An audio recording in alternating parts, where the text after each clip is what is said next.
Play ball! If they don't win, it's a shame. It's 1, 2, they fight you out of the ball game. Now, what's up, guys? Tito Talking Tribe. We got a special guest here from even in Cleveland. Josh, how we doing, man? I'm good, man. How are you? I'm good. Thanks for coming out. Of course, man. Thanks for having me. Good to be here. Obviously, talk a little bit of tribe and all that shit, man. Yeah. Really quick, congratulations to the Cavs for taking care of the Raptors. You're not talking Cleveland sports without celebrating a playoff series win. Game 7 we never asked for and handle it. Good stuff. Programming notes. Abraham Drinkin', other shows, the Abraham Drinkin' Podcast, 6 p.m. Mondays from the Lincoln Lounge. The Mental Ward with Jimmy Ward and Jimmy Ward from the Rubber Room on Sunday afternoons. The Ray Highclack Show Sunday nights. Coffee with Trees Sunday morning. Follow us YouTube, Instagram, TikTok, Spotify, wherever you get your podcasts. And here we go. We got a good week here. The Royals are heating up. We go to KC, and then we're home for the Twins. I finally personally make it to Progressive Field Friday for the Twins game. And we sit at about 500, even with the Tigers. Yep. The Royals 2.5 games behind us right now. Tigers have been slightly disappointing. We've somewhat overachieved. We had that brutal schedule. You hate to be complacent, but we're somewhat content to be neck and neck with the Tigers, whereas it's safe to say maybe they're disappointed they haven't built a 4 or 5 game lead.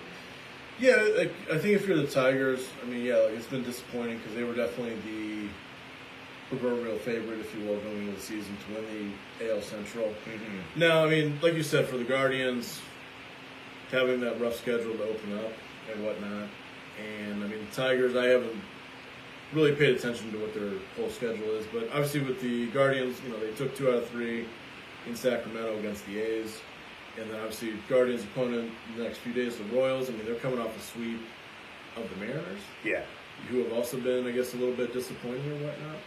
But yeah, I mean, yeah, if you're the Tigers, I think you're disappointed. Like, how do you not have like a 6-7 game lead in the division so far? Right. They thought that Valdez signing would be a bigger push than it was, and McConaughey hit the ground running, and they still have their problems. Yeah. My biggest worry in the preseason with the Tigers was that Torkelson and Green would level up. They're both pretty young with a bunch of upside, and that hasn't happened. I mean, Green hasn't been a nightmare, but he's somewhat stagnated, and recent hot streak notwithstanding, Torkelson has been a nightmare. They were like ready to run him out of town in Tigers chat rooms and stuff, so it's kind of caught a break with some of their sluggers stagnating a bit. Yeah, which also, I mean, it could be that the Tigers just aren't that good of a team. They really aren't. You know what I'm saying? And then, I mean, for the Guardians, I mean, I know, like, when I was looking at this earlier, Guardians haven't won a series since, I think it was against the Orioles mid-April, so it's been a few weeks. So, like, hopefully, I mean, the Guardians' offense is starting to wake up a little bit. I know we're probably going to touch on the Guardians' bullpen struggles or whatnot, but I think that's been the biggest issue for the Guardians has been more about the pitching, which is kind of, I guess, more of a surprise because, like the last few years, the Guardians have been very strong pitching-wise. So we'll see. I mean, obviously, hopefully the Guardians turn it around. Big couple series coming up because obviously we're in Kansas City for 4, and then next weekend we're at home against the Twins. So yeah, it is a 7-day week. Yeah, so like we hopefully just beat up on the division opponents and whatnot, and then hopefully Guardians maybe come out with like a 2 or 3 game lead after this week over the Tigers. Because I know we were looking at the Tigers schedule. I think the Red Sox first, and then they get the Royals. Yeah, and then they're in Kansas City. So we'll see, man. If we give the Royals a hard time, and then they're fighting for their life against the Tigers, hopefully the Royals can help us out twice this week. We beat them up, and then they, recover and mess with the Tigers. But wanted to get to promotions. By our organizational standards, a couple of kind of aggressive maneuvers. maybe a bit dramatic, but some people grumpy about how slow we promote people are like, we usually wait till the amateur draft, to move people through ranks. We don't quite usually wait that long, but early May is pretty aggressive. 2022 first-round pick Justin Campbell has hit the ground running well at Lake County after years of injuries. Himself and Jackson Churio is headed to Double-A. Angel Hinao is headed from Double-A to Triple-A. So we got some things moving along the organization. And then obviously everyone's watching to see Hinao and Tolentino play every day. So the $1 million question is who gets the shortstop reps?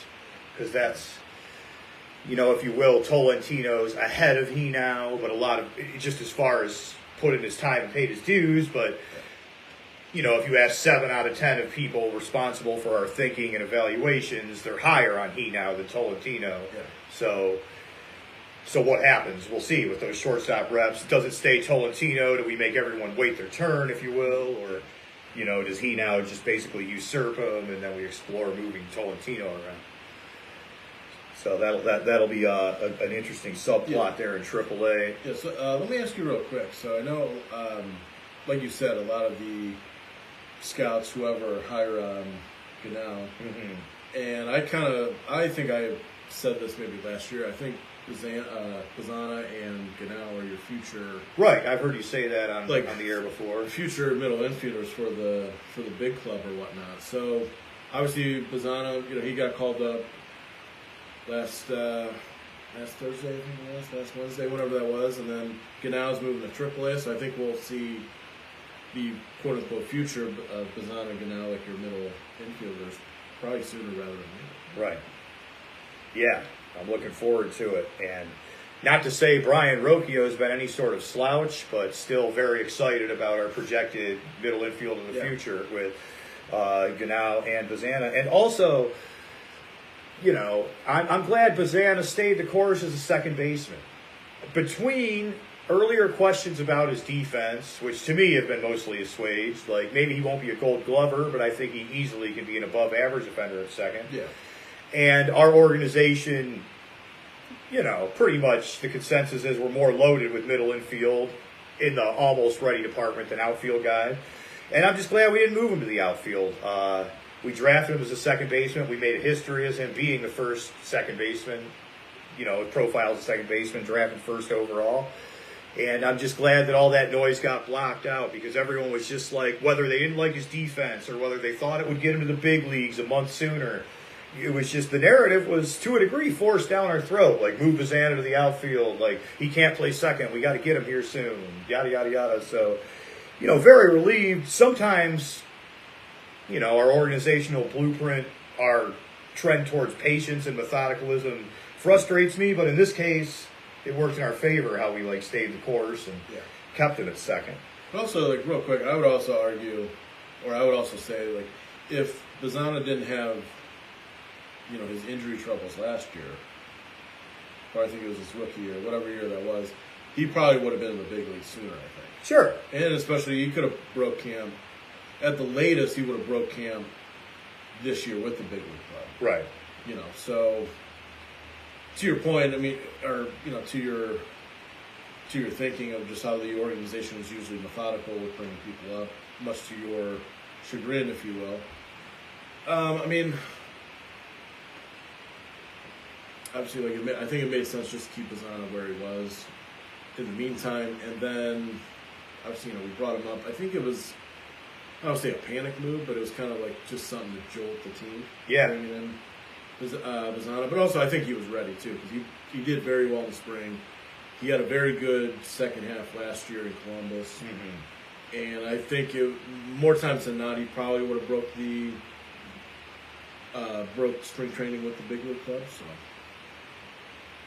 But yeah, it's glad that he's up, and then kind of what we were talking about, I think Ganao is probably the shortstop in the future.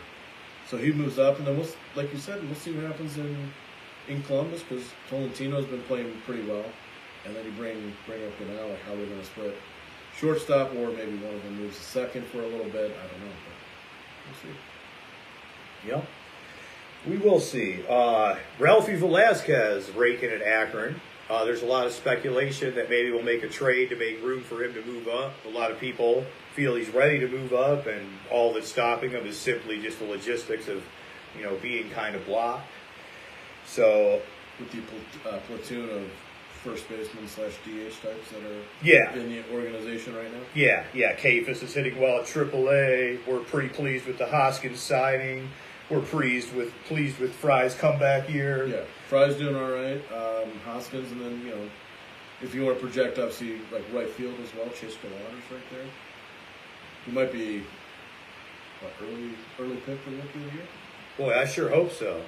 Could have the All-Ohio Rookie of the Years with him and Sal Stewart, those two hot starts. Did you, when we were doing our MLB show, did you pick DeLauder as Rookie of the Year? I can't remember. I did not pick him as Rookie of the Year. Let me think. I definitely, I think I pivoted from Murakami to Akamoto, unfortunately, at the last moment. And Akamoto's been hot lately, but I absolutely picked one of the Japanese third basemen in the AL. And Andrew Painter in the NL. I mean, I can't run from it. It's on camera. He hasn't had the best start, so yeah. My Rookie of the Year picks haven't lit the world on fire. Did you take DeLauder? I can't remember what all the guys took. I just remember that I personally ended up taking Okamoto after I think I went with the third baseman from the White Sox. I think that's Murakami. Yeah, I think I went him. NL, I can't remember who I went with. But neither here nor there. I don't remember. No, that's fine. Good sidebars. Always fun with the award speculation and stuff. And, I would love to see DeLauder get it. And I would love to see us bitching about DeLauder and Bazana splitting votes. Like, that would be a great problem to have if in September someone's like, well, neither of them will win it. The teammates will take votes from each other. And it's like, oh, yes, first world problems. Yeah. Dueling Rookie of the Year candidates. I'll take it. So, we'll see how that goes. Yeah. So, you brought up a trade. Like, would you trade anyone like in the first baseman logjam? Would you move Manzardo? Would you move C.J. Kafis? Or would you trade one of the veterans like David Fry or something? Right. It's interesting because as we just talked about off air right before we went live, Kafis is doing terrific in AAA now after being overwhelmed and, kind of getting it handed to him in the big leagues. A lot of people, the game slows down for him when they go back to AAA. So he could rake himself into being trade value. I'm not as down on Manzardo's slow start as some people, but, we might take the whole house money approach. We traded a, pretty much league average Saval for him. So, if Manzardo frustrates us and we get a decent offer, we might take sort of the easy come, easy approach with that. And could he be someone that, in your opinion, do you think gets us a much needed maybe starting pitcher or a bullpen if we're in contention and we're trying to bolster the team for the October run? Yep, yeah, it would absolutely be bullpen for two reasons. First of all, at the moment, that appears to be the bigger weakness, and then second of all, that's where the bargains are. It's like trading for a mid-tier starter is a $12 million commitment, and trading for a solid middle-inning, middle-leverage guy is a $6 million commitment. Boy, even if we thought they were equal needs, we'd take the reliever. So if we feel like we're hurting more in the bullpen than rotation, it'll absolutely be a bullpen guy. Now, with the rotation, we do seemingly have a job opening. We haven't won a game. Slate's Coney started yet. Yeah. So we'll see. Again, with the right before we film banter, talking about it's not fair to lose your job in a Little League park. Yeah. So no organization other than maybe the trash Los Angeles Angels are going to demote someone for losing a game to the Athletics, but he's definitely on the bubble. We're 0-6 in games he starts now, and we're like no worse than say 2-4 in games anyone else starts. So he is the problem as far as our weakness, depending on who's pitching and stuff. So, which I think has been kind of disappointing because I thought he pitched very well last year. I know. You know what I mean? Obviously, he was part of the Josh Naylor trade with the Diamondbacks. Yeah, and we got that good competitive balance pick, too. Yeah. And it's tough because, I kind of went down the rabbit hole with him, and I haven't been as big a supporter and, reading the critiques of him. But then reading the supports of him, when Bybee fell off a cliff before he got it together last year, him and Gavin Williams held our rotation together for a good 2 months or so. Oh, absolutely. So, he's definitely had his highs. He had that, 1-hitter, 8-inning game in September when you're expecting a lot of young arms to wear down. Yeah. He's flirting with a 1-hitter. So he's had his highs. And then there's the very logical concerns that no one at Akron is necessarily, no one at Columbus is a ironclad improvement over him right now. It'd be Logan Allen or maybe Denholm as the dark horse. Yeah. So, which we've seen kind of what Logan Allen does in the majors, which is average at best. Right, You know what I'm right. saying? So, I would say that Logan Allen's lot in life is to get the 5th spot for a team starving for a lefty. that's a ceiling. Yeah, and with us already, quite pleased with Messick and Cantillo having his bright spots. We're anything but starved for a lefty. So I say we get on the phone and call someone who sees him as more of a asset and novelty than we do, which could happen because, like I said, a tale as old as time. We see washed up 36-year-olds get $12 million deals just for being lefties all the time. So yeah, I mean, who knows? Maybe Logan Allen will be part of a deal to kind of get a much needed back in the end bullpen arm, or get a solid third starter that'll help us. Hopefully with a playoff run for the Guardians. So, I mean, him and, whether Manzardo is tradable, I guess, or if they trade CJ Kafis, just in case they view Velasquez as the future, if you will, at first base / DH. So, but, yeah, it'll be interesting to see, definitely. The schedule softens up a good bit for us compared to that grind of a start. yeah. And we just got to see what we can do to get the bats going. I will say the Royals and Twins both decisively pitch better than they hit. Yeah. So it's a good week for our pitching to get back on track, but it's also a gut check for our offense. It's not going to get any easier for our struggling bats. Unfortunately, when the Twins literally just tore it down and sold the farm last year, they did keep their competent rotation intact. Every reliever and every slugger with any value ever got shipped out, but not their starters. So I assume we're going to catch at least Joe Ryan or Ober, 1 or 2 other decent starters for the weekend. And then there's no days off facing Kansas City. They have a very high floor rotation.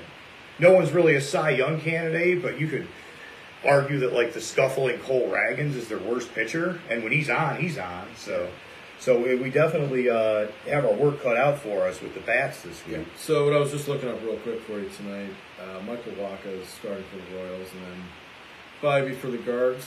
So hopefully that. Yeah, we are at the reset of our rotation with it being Bybee's turn. Yeah. So Gavin Amaro, Cantillo on versus Reagan's on Wednesday. So we'll see. I don't think they. For the Twins, they have this guy that I'm going to show you right now, Connor Prelip. Okay, yeah, as he's they're new. probable for Friday at least. So I would assume probably we hit. Let me check the Twins, but we probably do hit Joe Ryan and Over. Yeah, because he's that new guy will probably be the turnover of the rotation, and then you get to their aces.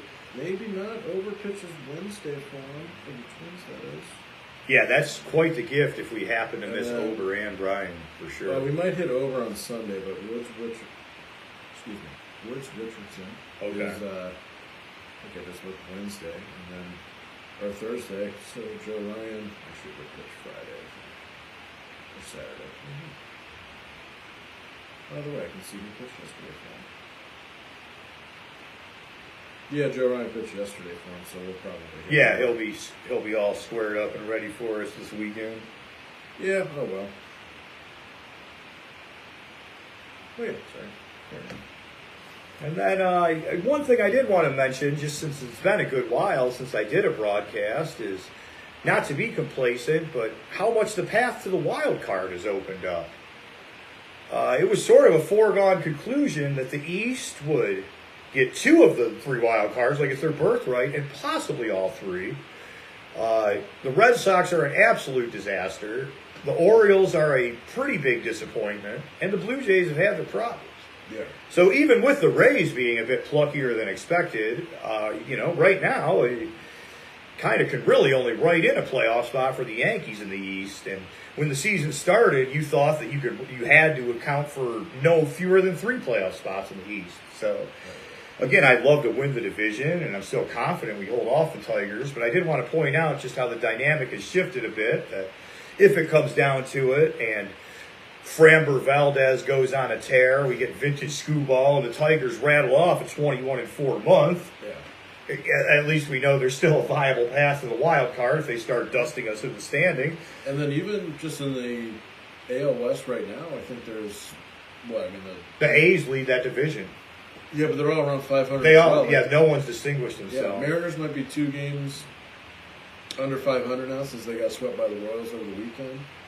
And I think third place was the Rangers, and they were a couple games below 500. So those teams are going to be, they'll probably just beat up on each other, but those teams are going to be maybe right around 500 unless, like the Mariners go like on a 18-5 month or something. Yeah. Et cetera, et cetera. But yeah, no, wild card is definitely within play. I think Guardians just got to figure out, I think the bullpen. Starting pitching's been fine. I mean, obviously, we talked about Ciccone, Guardians being 0-6, I think, in his start, you said. Mm-hmm. But I still want to find out, or just get the back end of the bullpen, because I don't know if Cade Smith has pitched better recently, but, he obviously got off to a very rough start to his season being a closer. And then when Hunter Gaddis has come back, he hasn't pitched well at all either. So, I mean, who knows? Like, if we can find a team, like maybe like a Ryan Helsley from the Orioles, and bring him in as the closer. Like if the Guardians are in contention, and just solidify the back end of the bullpen so that doesn't become a problem later in the year and then in October. So hopefully the Guardians, can win some games and whatnot. So we'll see. Yeah, we will. And scary to think of the road not traveled. Peyton Pallett's been solid for us from the Rule 5 draft, and we lost nobody. So, good. It's a good thing that addition has worked out. Holderman and Armstrong, I know we were on a budget, but they've been underwhelming. So it's a good thing that Peyton Pallett has worked out. It's nice that we got that mid-inning arm for free in the Rule 5 draft. And we might have to start thinking about sort of rushing him into a more higher leverage role, to your point, with concerns about our traditional 8th and 9th inning guys. So, yeah, there's guys on the DL who might be able to come back. Like I know Andrew Walters is one of them. There are a lot of people very high on Walter. Yeah, and I think you brought up Armstrong. He's on the DL right now. Right. Yeah, he could always come back, retooled and refined and better. But just we need to find, or hopefully Gaddis and Cade Smith, because obviously they were huge for us, or for the Guardians last year. So if they can just come back into form and still solidify the back end of the bullpen, if they go the trade route at the trade deadline, just to acquire somebody, and but hopefully, like you said, or like we've said the whole show, bullpen's been a problem. We need to figure that out hopefully sooner rather than later. Yeah, definitely. Let's see. That's all I had for the main notes, really. I did want to mention the captains are in town all week. I'm looking forward to their first weekday matinee at noon on Wednesday. Nice front-loaded schedule. We were in town also all last week and this week because they got to vacate for the College World Series, so we get a ton of home games before that. So that'll be nice. Get to the ballpark and see them while you can. Like I said, we've, by our standards in our organization, never been more aggressive with promotions. So let's not assume that Aaron Walton or La Violette or some other exciting people at Lake County are going to be there all year. They might not be there the next homestand. Yeah. So go check those guys out if you're on the east side or looking to make a road trip. And I didn't look up the specifics of it, but Akron is just mashing. All of our affiliates look impressive, but particularly Akron. I even saw like a coastal poll about like the best 10 minor league teams, and it was basically just, slurping on the Yankees and Dodgers and Cubs with Akron in there. So, like, Akron's a big deal. If that's your area or you're down for a road trip, check them out. And let's hope Columbus can continue to develop us some ready-made hell. Yeah. Absolutely, man. And that's about it. Like I said, all division games, no days off, so we can really make some headway this week. Yeah. So let's hope we really put it to them. And do you have any final random thoughts or observations, John? I was just going to say, like, especially for, this week you said 7 divisional games. If they can go 5-2, 6-1, and then obviously we're at home against the Twins, and then I forgot who they play early next week. That I can't remember. I don't recall that. And then the following weekend, the Reds are in town. Mm-hmm. I know that, so I can't remember the middle. But listen, the schedule, quote unquote, eases up a smidge. So if the Guardians can go 5-2, 6-1, and like you said earlier, the Royals help us out a little bit. Maybe take 2 or 3 against the Tigers at home over the weekend or something. Yeah. Well, yeah, I think that's all I have. I love that. So, that's about it. Welcome to the show, Pizzana. Keep on being patient, and the hits will come, as evidenced by the multi-hit game yesterday. And that's about it. Thanks for tuning in. Go Tribe. Play ball! If they don't win, it's a shame.